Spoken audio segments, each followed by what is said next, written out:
मगर सर जानना चाहेंगे कि लाल कृष्ण आडवाणी जिन्होंने रथ यात्रा निकाली थी उनको भारत रत्न से नवाजा जा रहा है।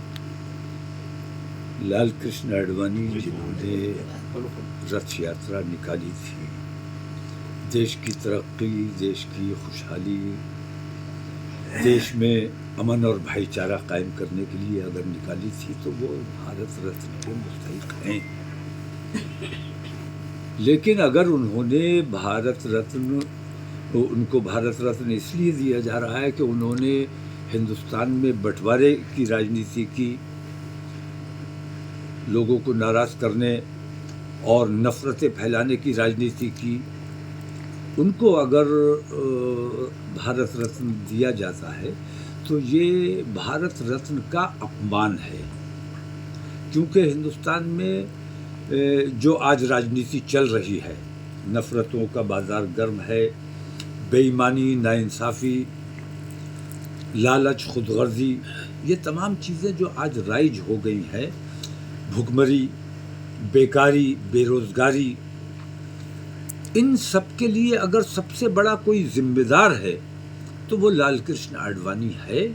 और अगर इस वजह से उनको भारत रत्न अवार्ड दिया जा रहा है तो ये बड़ी खुशी की बात है, उन्हें भारत रत्न दिया जाना चाहिए।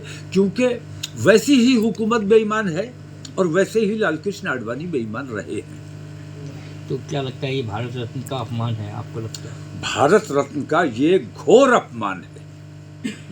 और हिंदुस्तान किस रास्ते पर जा रहा है, मैं ये समझता हूँ कि भारत रत्न का मुस्तहिक वो होता है जिसकी हर समाज में, तमाम हिंदुस्तानियों में जिसकी मकबूलियत हो, जिसने अच्छे काम किए हो, जिसने बुरे काम किए हैं, जिसने देश को बांटने का काम किया है, जिसने देश में नफरतें फैलाने का काम किया है, उसको भारत रत्न अवार्ड दिया जाना है। इसका मतलब यह है कि नफरतों को पसंद किया जा रहा है, मोहब्बतों को नापसंद किया जा रहा है। तो हुकूमत भाई ताकत है, जो चाहे करे, जिसको चाहे जो दे दें। लेकिन ये सरासर बेईमानी है जो पिछले 10 साल से मुसलसल बेईमानी की जा रही है, ये उसका एक हिस्सा है। और सबिद्दीन ओवैसी जी ने मोदी पे जमकर बरसे हैं। उन्होंने कहा है कि मुसलमान डरा हुआ है, 70 करोड़ देश का जो मुसलमान है। नहीं, मुसलमान डरा हुआ नहीं है। ये कहना कि मुसलमान डरता नहीं है, वो मुसलमान ज़रूर डरा हुआ है जो अल्लाह से नहीं डर रहा है। मुसलमान डरने का कोई सवाल नहीं है, मुसलमान एहतियात कर रहा है, मुसलमान मोहतात है। मुसलमान नहीं चाहता कि हमारे मुल्क में फ़िरका परस्ती का माहौल बने। मुसलमान नहीं चाहता कि हमारे देश में खाना जंगी का माहौल बने, मस्जिदें तोड़ दी जाए, मुसलमानों की लिंचिंग कर दी जाए, बेइज्जतियाँ कर दी जाए, हमारी बेटियों को गुमराह कर दिया जाए, मुर्तद बना दिया जाए।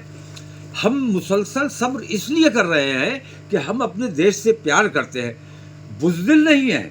बुज़दिल होने की वजह से हम नहीं, बल्कि अपने देश प्रेम की वजह से हम सब्र कर रहे हैं। सब्र का पैमाना लबरेज आप लोग कर रहे हैं। और विश्व हिंदू परिषद और बजरंग दल जैसे संगठन ये चाहते हैं कि हमारे मुल्क में दंगे फसाद का माहौल बन जाए, खाना जंगी का माहौल बन जाए। सिर्फ मुसलमानों के सब्र की वजह से अभी तक हिंदुस्तान में खाना जंगी नहीं हुई है। मुझे अंदेशा है कि हमारे नौजवान अगर हमारे कंट्रोल से बाहर चले गए तो हिंदुस्तान को खाना जंगी से कोई नहीं बचा सकता।